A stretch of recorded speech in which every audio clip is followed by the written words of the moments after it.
Hey there, guys. What is going on? Sloppy here, playing some more of Minecraft. And I was just getting some levels up, trying to get my tools back. Power 3, no thank you. Fortune 2, no. Let's just take a chance. Fortune 2. Wowzers. Wowzers, wowzers, wowzers. I was trying to get a bow back. Well, maybe we can still make this work. Power. Probably better than using the Silk Touch. I feel like I'm getting a lot of Silk Touch, though. Do I want Flame? Not really. We'll go Power, and I think I have an Infinity Villager back at my place. But anyway, what is going on? Should we exit out this way? Probably not. Let's take the minecart. Anyway, today I want to work on our jungle area. And I actually was testing some stuff. Apparently the old villager breeder with the potatoes no longer works in this game. So we're going to have to do a bit different of a villager breeder. And I thought, instead of doing it temporarily, let's just make an actual villager breeder, since all of our other ones are kind of broken because we're using that old school model. Right, so let's... what am I? I'm just spinning like a top. Yeah, so let's make an actual villager breeder. That's my goal sort of for today, is to get one that actually functions and try and decorate it up and fit it into our jungle. And then eventually our sanctuary, I guess, will be filled with villagers, which is kind of neat. I don't know why I have all this glass here. I think I just put it down because I needed a place to put some glass. You know what? We're just going to leave a little bit of wood in there. I'm not sure why I had wood in there either, but I don't want to take it all. Anyway, let me try and get a bow, and then, yeah, I want Infinity, just because it's so much more convenient than trying to carry around arrows. You know what I mean? I don't know. Maybe that's... No, that's probably not just me. I mean, I do have a lot of arrows. I don't really need it. Anyway, I'm trying to get my tools back, and, oh, we have to redo this place at some point. I've been trying to get my bows back, but, you know, it's tricky sometimes. Infinity, 12. Ooh, perfect. Perfect, perfect, perfect. Infinity 12. Look at that. Oh, I need a book. Well, yeah, why not? I guess. We don't really need a bookshelf in here. You know, that's actually a pretty good way to store books if you really need books for something. Like to move. Curse of Vanishing. Not sure why I would want that, but sure. Okay, I'm going to get this bow together and meet you guys over at the jungle, and we'll talk about what's required to do a villager breeder in 1.12. Because 1.12, this style of villager breeder no longer functions, the one where they'll farm it for themselves and blah, blah, blah. This no longer works, so we're going to try and do a villager breeder, and I also want to do one that's a little bit automated. A little bit automated. You can't completely automate them anymore, but you can sort of, yeah. Well, we'll talk about it in just a jiff. All right, we're over here at the jungle, and I see the cat. The cat is wandering. Yes, he's going in towards my bed. I think I got some fish specifically for this reason. Where are they?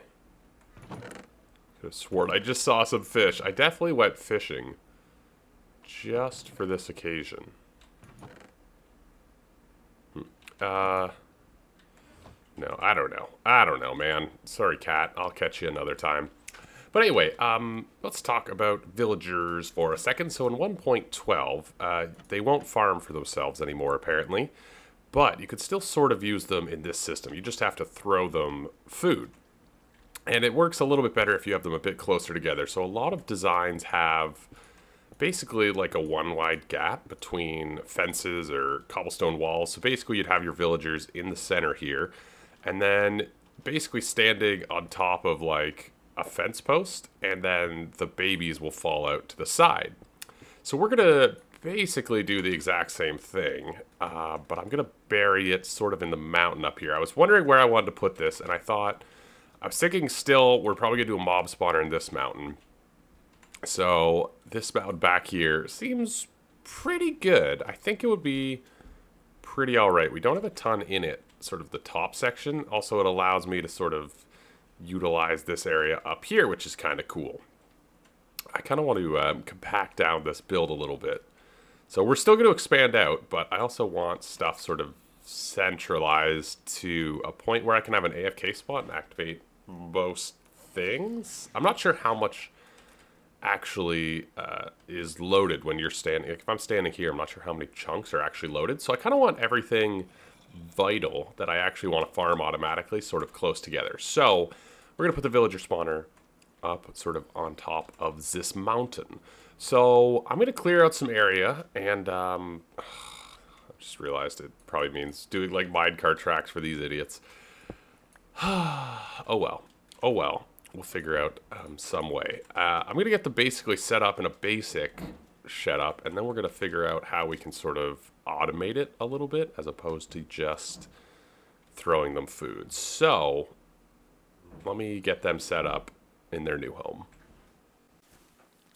Alright, I've been testing and doing some of the mechanics on this guy, and I think I've got it more or less done. So the rest of today will probably be a bit more decorating and some redstone. I need to get a pathway up here. I need to do some stairs. So right now I'm doing this. I'm like parkouring my way up. And yeah, so right here, this is where they get collected. You can see we got one guy. He's a nice little purple jacket. And up here, I've bred up quite a few of them, just throwing potatoes and sort of AFK. This is over the span of like a day. So we got one guy up in a little bit of a watchtower. He's sort of our breeding guy. And then these four guys would throw potatoes to each other and breed. And you can see there's a fence post in the middle. That's to force the babies to fall off, because they will sort of just stand on that center post, and sometimes they'll get stuck. So using that fence post in the middle pushes them out to the side. So basically you throw potatoes to these guys, they'll toss it around, and eventually, yeah, they'll get passed back. So I did a little bit of a fence around it just to keep out mobs and things from falling in the water. Also, look how gorgeous this view is. There's just like a beautiful bay over here. And I'm now thinking we should build out this way so that we can incorporate this, because this is phenomenal. This is gorgeous, this whole little beachfront. So yeah, we're probably gonna start building this way a little bit too, because I didn't know that was there. I never looked over this mountain. But anyway, so the mechanics are done. I'm just going to get a pathway up here, make it a bit easier, and then we can do perhaps a little bit of the redstone, because that should be a little bit interesting. I kind of want to automate like a dispenser to throw potatoes to them here and there, just so that I don't always have to be doing that. I need to get some string up here. But yeah, I do want to get a pathway and a little bit of stuff done, because right now it's just sort of here, and I want it to be a bit more decorated. So without further ado, time to make some stairs, because that's job number one. It's so annoying getting up here. We need some stairs. I changed around a few things, so you can now see I got the dropper in, and it looks a bit different. I decided the fence post thing is fine, but it does force the babies off, which is great. The only problem I was having is it also lets potatoes through occasionally. So I thought this was a little bit better. I think the babies will run off. If not, that could be an issue. I got the hiccups. But I think we'll actually be okay. So we got our guy up there still. This time I'm hooked up a... oh, that's a lot of... Is he throwing the potatoes to each other? So apparently they can possibly throw the potatoes off. So the thing is, we'll have to keep it stocked up with potatoes, but I'll show you what I've got going in a second here. Sure, hopper works.